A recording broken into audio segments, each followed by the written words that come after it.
Je m'appelle Marc, je loue des mobylettes dans la région de Beaune, sur la route des Grands Crus. Je fais ça depuis 3 ans, c'est la 3e année. Et voilà, je reçois jusqu'à 7 personnes et puis on part ensemble autour des villages de Los-Cortons, nord de Beaune. Alors je me situe à Chorey-les-Beaunes. Chorey-les-Beaunes, c'est une petite commune qui est juste au nord de Beaune, sur la route de Nuit-Saint-Georges. C'est un petit village où il y a 17 vignerons, je crois 17 ou 19, donc c'est un village de vignerons. Comment m'est venue cette passion? C'est parce que j'ai trouvé dans un abri de jardin, on m'a donné une mobilette il y a à peu près une quinzaine d'années. Et cette mobilette, je l'ai gardée, j'ai conservé dans le garage sans beaucoup la toucher. Puis un jour, j'ai voulu la mettre en route, j'ai vu que c'était compliqué. Mais je l'ai échangée contre une autre et j'ai commencé à me passionner un peu comme tous les collectionneurs. Quand on tombe dedans dans une collection, on ne peut plus s'arrêter. Là, ça a été le cas. Donc pendant des années, j'en ai acheté, j'en ai cherché partout. Et puis je me suis passionné pour ces petits engins qui sont faciles à bricoler. Et voilà, c'est pas des voitures, donc c'est bien plus facile qu'une voiture à bricoler. On peut le bricoler presque chez soi, dans son salon si on veut. Alors la prestation que je propose, c'est un départ de Chorey-les-Beaunes. D'abord, il y a tout autour une petite mise en route, mise en confiance des clients, enfin des gens qui viennent faire de la mode. J'aime pas les appeler des clients parce que pour moi c'est pas vraiment des clients, ça devient souvent des copains. On va d'abord essayer les mobylettes. J'ai un petit chemin qui permet aux dames par exemple qui n'ont pas eu beaucoup d'expérience, parce qu'il y en a beaucoup qui n'ont jamais fait de mobilette et qui rêvent de découvrir la mobilette, qui viennent là pour ça. Mais on fait toujours un petit essai avant de partir.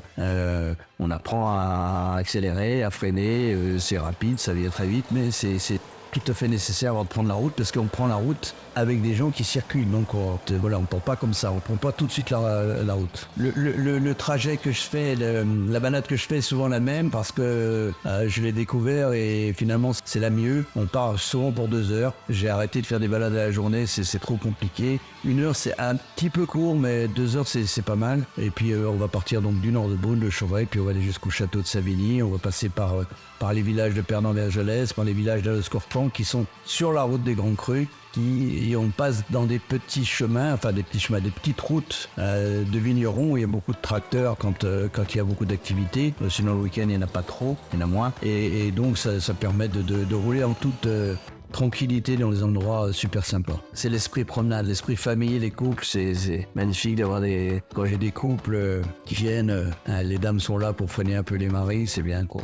Au cours des balades, on ne fait pas que de rouler, on roule bien sûr, mais les balades font à peu près 35 km en 2 heures. C'est à peu près ce qu'on fait.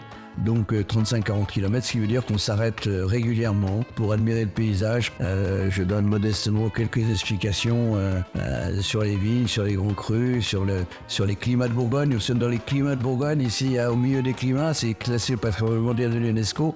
Il n'y a pas beaucoup de gens qui savent ce que ça veut dire, ce que c'est qu'un climat, donc je l'explique bien sûr. On s'arrête au château de Savigny, parce que le château de Savigny, c'est un des endroits les plus beaux du coin, et puis c'est un endroit à visiter.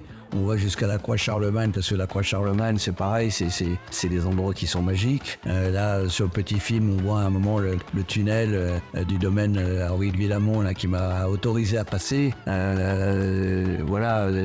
Mais on ne fait pas que rouler, on s'arrête régulièrement. D'abord, les gens sont contents de souffler un petit peu, d'apprendre à redémarrer la mauve tout seul. Et puis d'entendre les explications que je leur donne quoi. Pour terminer, je voudrais remercier tous les vignerons lesquels on salue aussi pour leur faire un petit coucou, parce qu'on sait que leur métier est pas toujours facile. Il y a toujours un petit signe amical entre nous et je les remercie vraiment. Je remercie aussi le domaine Henri de Villamont qui me laisse passer dans son tunnel parce que c'est un endroit magnifique et puis les gens sont magnifiques. Donc un grand merci à tous ces gens qui bossent la terre, qui bossent les vignes et qui nous font des vins exceptionnels ici dans cette région.